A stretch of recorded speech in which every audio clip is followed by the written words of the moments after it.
Good morning, good afternoon, and good evening, folks. Hey, welcome to another episode of the Marketing Your Practice podcast, the podcast where I have the pleasure of simplifying the marketing and the mindset so you, the chiropractor, can increase your income, your impact, and your enjoyment in practice too. In today's episode, we're going to talk about getting to yes. How do we have more yeses in our practice, particularly when we're having financial conversations? I'm going to take you through 5 neuromarketing pricing principles. Now, neuromarketing is the study of how the brain works when we're exposed to marketing messages. And with the advent of lots of functional MRIs, we can actually see when individuals, consumers, are exposed to different sorts of marketing messages, what do their brains do? What works and what doesn't work? Now, today's episode is going to be focused a lot, and it's going to be practically applicable straight into your reporter findings. But anytime that you're having a financial conversation with practice members, it'll be important to keep these 5 neuromarketing principles to the front of your mind. Now, we need to really walk a tightrope with this because these neuromarketing principles can be used for influence or they can be used for manipulation. And I want to sort of define those words before we get into it in terms of how I see it. Now, persuasion is about convincing someone to do something through the reasoning or the art of communication. It's considered ethical when it involves transparent, truthful interactions, and it respects the individual's freedom of choice. So it informs and educates. It provides all the necessary information for informed decision-making. It respects autonomy, so it respects the decision-maker's ability to make choices based on their understanding and free will. And it aims for outcomes that are advantageous for all parties involved. It's a win-win scenario. Now, I believe, based on this definition here, is that you need to become an expert at persuasion and influence. This is the real art of communication. Remember, it's all about a win-win. Now, manipulation, on the other hand, often involves deceit or exploitation of information or emotions to sway somebody into a decision that might not be in their best interest, but it benefits the manipulator. Now, it's typically characterized by withholding information, so deliberately hiding details that might lead to a decision or the decision maker to reconsider or to opt differently. There's an exploitation of emotions, so we can leverage things like fear, obligation, or guilt as the primary drivers for decision making. And there's an imbalance typically of benefit, so it primarily benefits the manipulator, potentially as a significant cost to the other party. Now, there are elements of this manipulation that can be really tempting for us as chiropractors, particularly when it comes to this exploiting emotions, leveraging fear, obligation, or guilt as the primary drivers of decision making. Now, there's no doubt that the potential impact of living a life subluxated can be devastating to somebody. And there's no doubt that the benefit that we have as chiropractors on people's lives can beyond what words can literally express. However, when the intent of us sharing a message inside of the reporter findings is really to leverage fear or guilt, that means what we're doing is manipulation. Okay. Now, I'm a big fan of us telling the truth and talking about consequences. But again, intent is what really matters here. And so, as I touched base with before, we want to become masters of persuasion and influence, and we need to move manipulation. It's just we cannot be heading in that direction.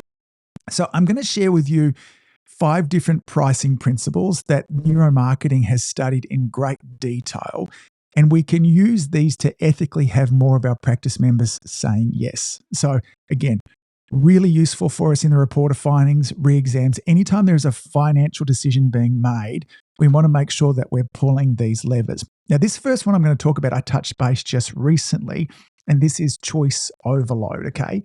So too many choices overwhelm our patients. It leads to decision fatigue and a high likelihood of them deferring any decisions altogether, okay? So what we want to be doing is we want to be offering limited number of options. Now, typically 3 maximum. This will help to simplify the decision-making process and it will really increase conversion rate. So again, just yesterday, I was having a chat with another chiropractor, community influencer member. We're talking about his fees and how he expresses them in the reporter findings. And I was completely overwhelmed. Initially, he sent me these in an email to go through. I looked through them, could not make sense of them one way or the other. And we had to get on a call so he could take me through them. If somebody can't look at them. If there's not clarity and there's confusion, then confusion is going to make it difficult for somebody to make a decision, okay? Now, we need to find a balance here, because if we have too many choices there, we end up with this idea, the paradox of choice, that too many choices actually leads to less satisfaction. I spoke about that in a previous podcast. But the flip side of this also is if we only offer our practice members one choice. In fact, again, even if we're only offering them choice of paying per visit, there's only one way to go through it. There's less enjoyment, the consumer research would say, and there's less likelihood of that person making a buying decision and feeling really good about their buying decision. So in my practice, we always had a minimum of 3 choices with their fees, the report of findings. They could pay per visit, or they could buy blocks of adjustments, and there were 2 blocks that they could buy. There was a block of 24 adjustments or a block of 50 adjustments. Now, we also had a block of 100 adjustments, but we never offered that at the report of findings unless they were already part of a family. We really offered that to our families. And so 3 choices is that sweet spot between there's enough choice for somebody, but it's not overload. So I want you to think about, when you're talking about fees, is there only one way that people can pay? And again, we have choice in terms of you can pay cash, you can pay card, direct debit, these different ways that we can go about it. But we want to make sure that we're having choice, and we also want to make sure that there's not too much choice. And is it really simple how it works? Is there a simple explanation of here's what happens? In my practice, when you bought the blocks, there was a discount because depending on the size of the block that you bought, and it also meant that any re-exams along the way were also at no charge. So that's the first thing to keep in mind, okay? Are you hitting that sweet spot when it comes to choice? The second thing that we want to take advantage of is this concept of a price anchor and a decoy effect. Now, a price anchor, when I'm going through my fees, I start with the highest price per visit first, and I set this as the anchor. This then makes any subsequent options look like they're more appealing. So we want to lay out there too, what is the least cost-effective way or the most expensive way do you pay for your visits there? In my practice, it was paying per visit there. Patients are then more likely to perceive that they're getting a better deal with a subsequent block. So each successive price point that I go through reduce the fee compared to the anchor. So if our per visit fee was $75 an adjustment, if they bought a block of 25 adjustments, it came down to $70. And if they bought a block of 50 adjustments, it came down to $67. And so we have that price anchor to begin with. Now, the other thing that we anchored there also was when you pay per visit, there was also the charge of the re-exam. So every 12 visits, we had a longer appointment where we were doing our scans and we were checking how they were progressing. These re-exams came at a cost of $150. So I would lay this out to begin with, this price anchoring. And then as we were going through the blocks, we would talk about the discounts that come with it. As I mentioned before, at block of 25, the adjustments are now only just $70 and the re-exams are at no charge. And so this anchoring back to the original expense there makes the subsequent packages or blocks that I'm putting together seem even more appealing. Now, the idea of a decoy in there, now I also had that block of 50 adjustments. Now, the block of 50 adjustments along, I think from memory, that came to around about $3,300. So it was a big investment for somebody to pay in one chunk. And that also acted as a decoy. So as the 3 fees that I laid them out, there was the first one I went through was the pay per visit, okay? That was the price anchor in terms of most expensive. The sweet spot in the middle was a block of 25 adjustments. And then on top of that, I had the decoy of 50. So this big one-time payment. Now, there are a certain number of our practice members that like to buy that block of 50 adjustments there too, maybe about 1 in 10. But where I wanted most of our practice members going to was a block of 25 adjustments, certainly in the beginning phase. Now, there are several reasons I wanted to do this, but most of all for me is I needed to see if I wanted to work with this person. In the early days, we used to have yearly fees and we were allowed to do yearly fees here in Australia. We're not at the moment too. And I often ended up starting a relationship with practice members that I just didn't want to have a relationship with for 12 months. I didn't enjoy them. They didn't really enjoy me, but there was a financial arrangement that we had and we're kind of locked in. Now, yes, could I have given them a refund? And we often did that when they moved. And if any reason they wanted a refund, but it meant that we didn't have an opportunity to really test each other out. So the theory and what I want you to understand in around price anchoring is that when we're presenting our fees, we want to present these in a very specific way. We have an anchor in terms of what is the most expensive, okay? We then have a decoy, which is a really expensive one-time fee, that we could pop in there too, and then our sweet spot in the middle. So we can take advantage of this. Now, when we communicated it through this way, probably 6 or 7 people out of 10 would buy that block of 25 adjustments. 1 or 2 would pay per visit, and maybe 1 would buy the block of 50. And that's exactly the way that we wanted it to happen. Now, again, you could not have the decoy, and you could even make the pay per visit the anchor, first of all, and it's a decoy because it's the most expensive way if you kind of laid all of that out also. But having it structured this way will have people more easily see the value in the blocks of adjustments that you're offering. Now, this leads to this next neuromarketing principle here, which is the pain of paying. Now, the pain of paying refers to the discomfort associated with parting with money. Okay, so none of us, or not none of us, but most of us don't like parting with money. So neuromarketing studies suggest that if we can reduce this pain, we will increase spending. Now, one of the ways that we used to do this in the practice was just by offering blocks of adjustments. So it just meant instead of somebody having to pay twice or 3 times every week to stop, hand their card over, they just paid once. Now, another way that you could do this would be direct debit. And for instance, if you are Uber or many of the new companies nowadays, they decrease the pain of paying by you give them your card and then you hop out and you don't even know that you've done it. Amazon is the master of this with their one-click payment. I buy a book or I buy something on there, 1 click, it's done. I don't have to put my paying details in there. I don't have to put my name in. I don't have to put my email details in there. They minimize the pain of paying. So looking for one of those 2 ways, there are many different softwares now that allow you to take people's credit cards and for you to just say to them, hey, listen, a bit like you do with Uber, we're going to take your credit card, we'll keep it on file here, and each time you leave, we can process that for you easily. If you need to change card or you want to pay at a different card at any stage, just let us know on the way out. But much the same way as you do with Uber, this will make it much more quick for you and efficient. So we're decreasing the pain of paying. But as I mentioned, the way that we like to go about it in our practice there is that we had blocks of adjustments. It decreased the pain of paying. It also increased their commitment also. So how can you decrease the pain of paying? Can you look around and see if you can put people on a direct debit? Can you look at blocks of adjustments? Do you have a system that allows you to automatically charge people by keeping their cards on hold there as well? Principle number 4 I want to talk about here is value framing. Now, how you frame the value of your care options can significantly impact decision making. So emphasizing not only the financial savings, but we want to be talking to people about the health benefits, the convenience. We want to be communicating value as opposed to cost. Now, these 2 words we often get confused, but they're not the same thing. Cost is the cold, hard coin, okay? So, an adjustment costs, in the case I said before, $75. The value of it can be very, very different, okay? Now, I've shared in previous podcasts a value equation that I learned from Alex Hormozi. I really want to give credit to him and his book, $1 Million Offers. And I'll go through this again. He has value that says, it's an equation that he has there.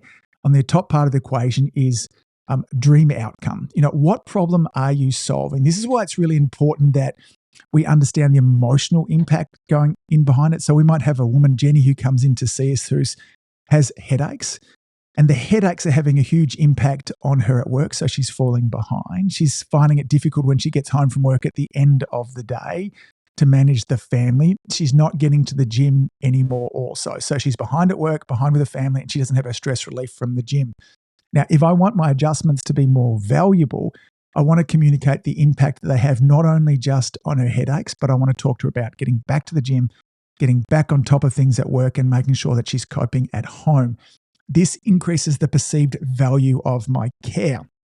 Now, there are 4 value drivers that we always want to be seeing if we can communicate in around, okay? These are, how does your care either save somebody money or decrease waste? How does your care decrease a waste of time, or how does it get them more time? How does your care decrease negative emotions? And how does your care increase positive emotions? I'll go over those again. I fumbled through that. So how does coming in to get an adjustment with you make somebody more money or decrease waste? How does your care give somebody more time back? How does your care increase somebody's positive emotions? And how does your care decrease their negative emotions? Anytime that you are linking that, you're going to become more valuable. And a big part of the report of findings shouldn't be just telling somebody what's going on with their x-rays, what's going on with their scans and their posture, but should be constantly linking in the problem to those value drivers, okay? The other things you want to be thinking about, going back to Alex Hormozi's equation too, is that things become more valuable when we increase the likelihood of them achieving success, okay? When I know 100% I'm going to get the result, it's more valuable to me. So the example he gives in the book is if someone is wanting to lose weight, if we're to join a gym, okay, a gym can be anywhere from $7 to $10 a week.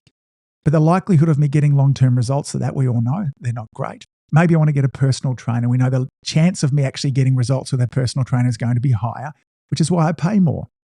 3 sessions with a personal trainer might have me up to $300 a week. Now, however, if I compare that with liposuction, I'm 100% guaranteed that when I come out from that surgery, I'm going to be 10 or 15 kilos lighter.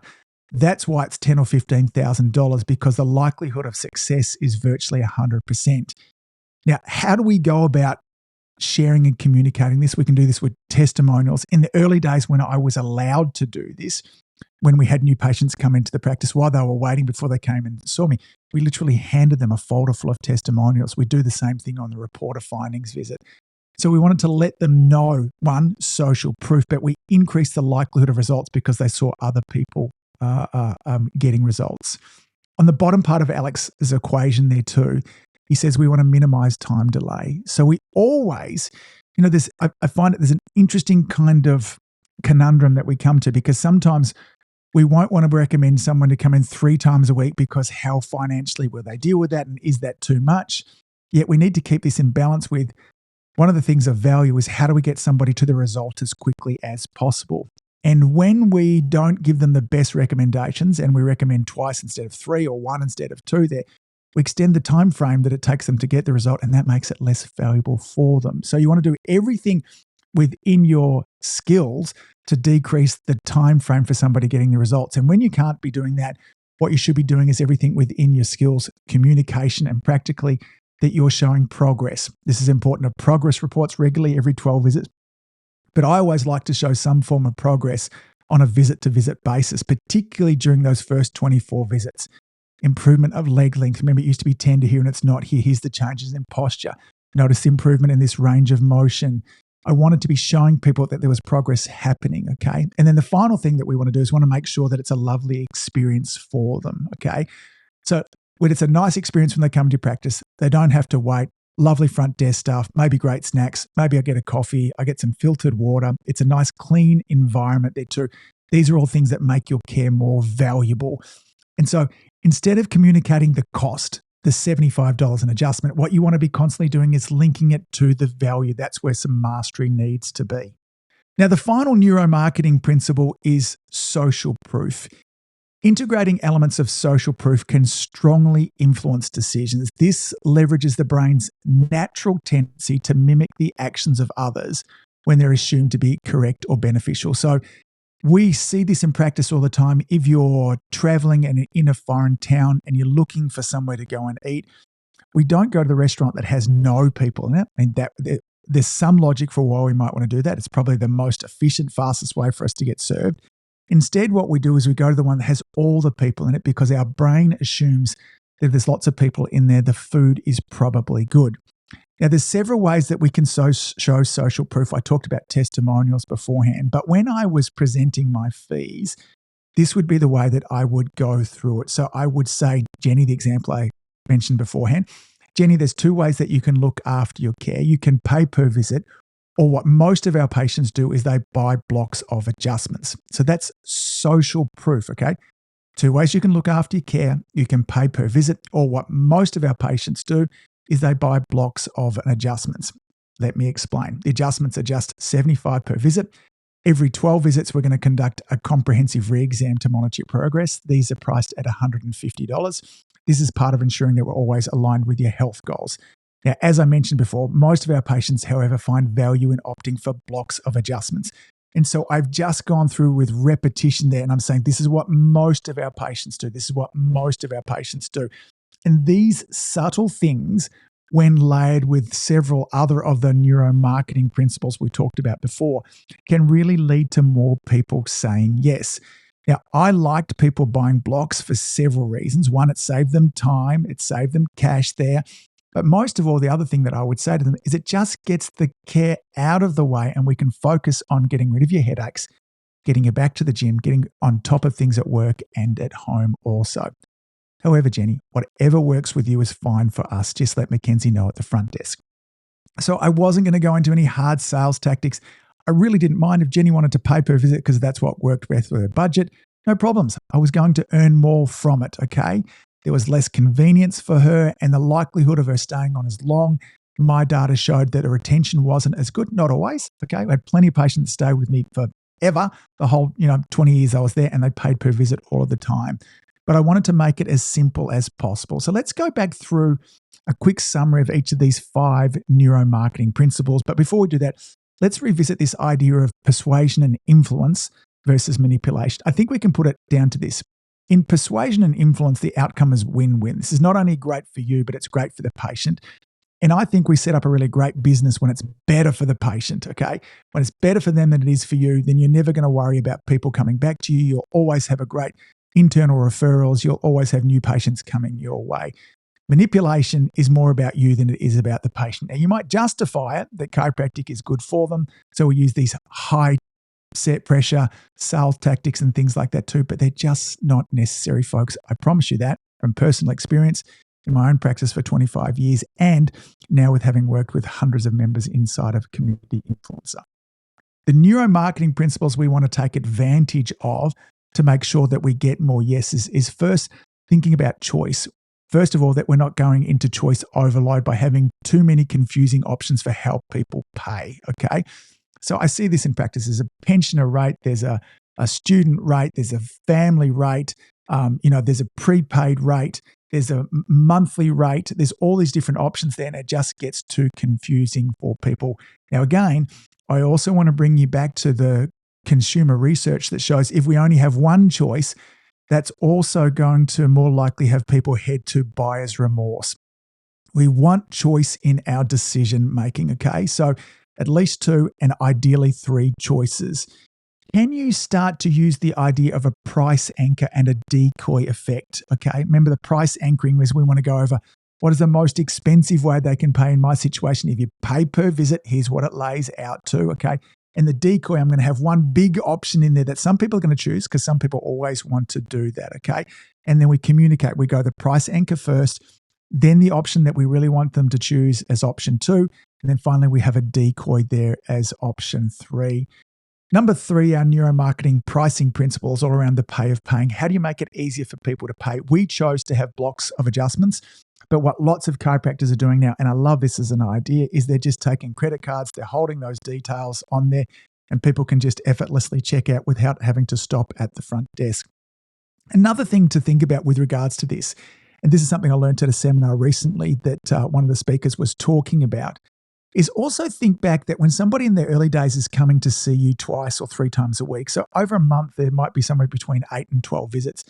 As they're looking back over their credit card statement, that might be 8 or 12 times that there's a payment they're going to Life Chiropractic. It constantly reminds them that they're doing, even though they're loving you, it's a reminder of the pain of paying, even though they didn't stop for it, as opposed to there being one payment for the next 24 visits. That might get them through the next, 10, 12 weeks, depending on what their frequency is. So how can you decrease the pain of paying? Value framing. We want to make sure that we're always talking about value rather than talking about the cost. There's that equation that I talked about, that value is about increasing the dream outcome. It's about increasing the likelihood of success. It's about decreasing the time it takes for somebody to get there. And it's about, decreasing the shitty experience or increasing the enjoyment of the experience. If you're doing that, you're really communicating in value, okay? And the final one there was social proof. Simple little statements like what most of our patients do is they pay per block. This is what that sort of language there will help you share social proof. These 5 neuromarketing principles, when used ethically, will help you to get to more yeses. They'll make it easier for people to want to pay and to experience the benefits of chiropractic. Folks, that's it for this episode. As always, thanks for all that you do. Keep saving lives. Your community needs you to master this stuff, okay? The better that you get with these neuromarketing principles, the easier and more enjoyable you make it for your practice members when they're coming in and seeing you. See you next week, folks. Bye. If you've enjoyed listening to this podcast, you have to come and check out my Community Influencer Program. It's my monthly coaching program where we take all this material and I'll work with you to help you apply it, implement it, and systemize it. The Community Influencer Group Coaching Program is designed to help you increase your practice income, impact, and enjoyment. Join me over at anguspike.com/join. That's anguspike.com/join. I'd love to see you there.